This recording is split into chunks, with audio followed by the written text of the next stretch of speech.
No flags, no speeches, just cold precision. In Basel, a handful of men reprogrammed the world's money, turning risk into law and law into profit. June 1974. A mid-sized German bank, Bankhaus Herstatt, collapsed in the middle of a foreign exchange transaction. Its failure froze payments across continents and nearly toppled the global system. That day, the idea of trust in banking died. In its place, central bankers built something colder, more mathematical, and far more powerful. 14 years later, in 1988, the Basel Committee on Banking Supervision issued a 30-page document called Basel I. It was meant to prevent another Herstatt. Instead, it quietly became the financial constitution of the modern world. Every major bank, from London to Tokyo, now lived under its rule. An 8% capital ratio.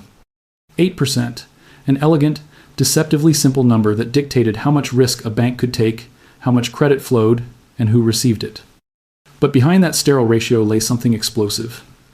Because not all assets were equal. Loans to governments were given a 0% risk weight treated as perfectly safe, while loans to businesses or households required more capital. The result? A structural incentive for banks to buy sovereign bonds instead of funding real economies. Credit began to flow upward to states, not citizens. The world didn't notice. Regulators framed Basel as technical, apolitical, a safeguard. Yet in truth, it centralized power. It made the Bank for International Settlements, the BIS in Basel, Switzerland, the quiet court of global finance. Decisions made there shaped trillions of dollars in credit allocation, interest rates, and national debt strategies. Basel wasn't a treaty. No parliament voted on it. But it ruled them all. To understand how this shadow constitution emerged and why it still decides who wins and who loses in modern finance, we need to go back in time. To the night, global trust failed, and a handful of men began designing the world's invisible money machine. It began in the ashes of the Bretton Woods collapse. By 1973, the dollar was no longer backed by gold. Currencies floated, capital crossed borders at the speed of telex, and risk unanchored multiplied in silence. Then came the shock. The 26th of June, 1974. In Cologne, the Bankhaus Herstatt failed mid-transaction. German regulators closed it at 4:30 p.m., but in New York, it was still morning. Herstadt's counterparties had already paid Deutschmarks, waiting for dollars that would never arrive. For hours, payments froze. Entire settlement chains locked up. Panic rippled from Frankfurt to Tokyo. It was the first global payment contagion, born not from war or politics, but from the wiring of the new financial system itself. No one had seen anything like it. And yet, this single failure revealed something terrifying. Money had become too fast for national regulators to control. In the following months, a small circle of central bankers gathered at an unremarkable building on Zentralbahnplatz 2 in Basel, Switzerland. That building, the Bank for International Settlements, founded in 1930, was originally meant to manage Germany's World War I reparations. Now, it would become something else, a fortress of financial coordination. The group called itself the Basel Committee on Banking Supervision. There were no politicians, no reporters, no public minutes. Only technicians, men from the U.S. Federal Reserve, the Bank of England, the Bundesbank, and 8 other nations meeting behind closed doors. Their mission, prevent another Herstatt. They began crafting what they called harmonized capital standards. In simple terms, it meant defining how much cushion capital a bank needed against its loans. Too little, and risk cascades. Too much, and credit slows. But this was more than a safety measure. It was the beginning of a new kind of power, one that could steer the direction of global credit through formulas instead of laws. By the late 1970 seconds, drafts were circulating. By the early 1980 seconds, the logic was clear: regulate through ratios. The first rule would come in 1988 Basel I. A single number 8% would soon dictate the financial heartbeat of the planet. And yet, as the rules spread from Zurich to Wall Street, something began to twist. The safer the system was supposed to be, the more fragile it quietly became. Because beneath that number hid a design flaw that no one, at least not publicly, wanted to admit. The turning point was coming. 1988. The first Basel Accord was finalized. 30 dense pages, 1 golden rule. Banks must hold capital equal to 8% of their risk-weighted assets.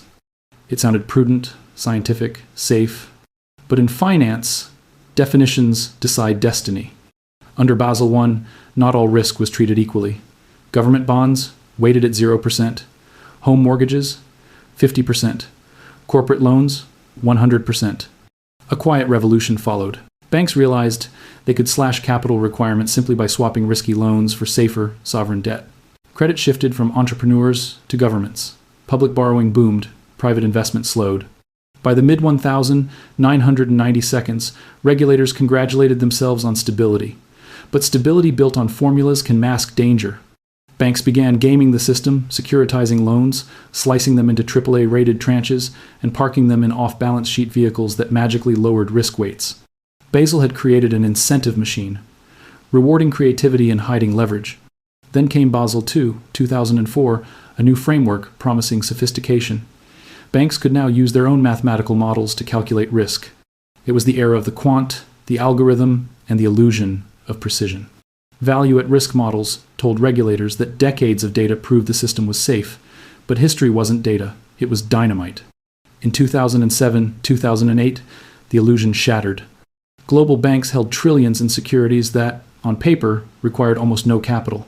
When the U.S. housing market cracked, those models failed instantly. Lehman Brothers' balance sheet built on Basel's logic imploded in days. Citigroup, UBS, and RBS all faced catastrophic losses. The Basel ratios that once symbolized prudence became meaningless as liquidity vanished overnight. And yet, amid the rubble, the same committees reconvened in Basel. Their solution? More rules, more models, more layers. Basel III was born, tightening ratios, redefining liquidity coverage, and layering buffers upon buffers. But the deeper truth remained buried. Basel was not just regulation, it was architecture. It didn't merely measure risk, it shaped it. The surface story was about safety. The real story was about control, who creates credit, who receives it, and who bears the cost when the math breaks. The secret mechanism was about to be revealed. The beauty of Basel was its disguise. It looked like accounting. Ratios, risk weights, numbers that seemed neutral. But behind those formulas was a map of power. At its core, Basel turned risk into law. A sovereign bond labeled 0% risk became, by decree, the safest asset on Earth. Not because markets proved it, but because regulators said it. That single designation reshaped trillions in global portfolios. Banks everywhere from New York to Seoul began hoarding government debt because it cost nothing in capital. States, in turn, enjoyed endless demand for their bonds. It was a quiet alliance between governments and banks, each feeding the other's survival. The mechanism worked like this. Regulators defined which assets were safe. Banks maximized profit by holding those safe assets. Governments financed themselves cheaply through compliant banks. Real risk migrated elsewhere into derivatives, shadow banking, and exotic credit. What looked like prudence was really concentration. By the mid-2000s, 5 global banks controlled nearly half of all trading in derivatives. The same institutions that helped craft Basel now sat atop the pyramid it built. Economists call it regulatory arbitrage, the art of playing within the rules to defy their intent. Under Basel II, banks' internal models could claim that mortgage-backed securities carried minimal risk. That loophole birthed the 2008 crisis. And yet, the response Basel III only deepened the dependence on models and metrics. The effect echoed an older system, the gold standard of the 19th century. Then, too, monetary discipline promised stability, but in practice, chained economies to a rigid framework that magnified collapses. Basel became the digital gold standard, an era of synchronized fragility, where all banks balance the same ratios, chase the same assets, and stumble over the same cliff when conditions shift. And just like gold, Basel rules are not debated in parliaments. They are agreed upon, in Basel's closed rooms, then quietly adopted by national regulators, transforming into law without a single public vote. A soft empire governing through spreadsheets, not soldiers. Today, as Basel IV approaches, the output floor limits how much banks can diverge from standardized models. The circle tightens. The rules multiply. And yet, risk hasn't vanished. It's simply moved to hedge funds, private credit markets, and the vast shadows beyond regulatory light. The mechanism is invisible, but its consequence is not. Every ratio, every definition, every pillar of Basel decides who gets credit and who is left behind.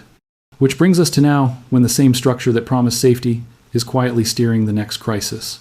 Today, the Basel framework governs nearly every major bank on Earth. Rules born in secrecy now shape the lifeblood of global credit, who gets loans, who doesn't, and how nations survive their debts.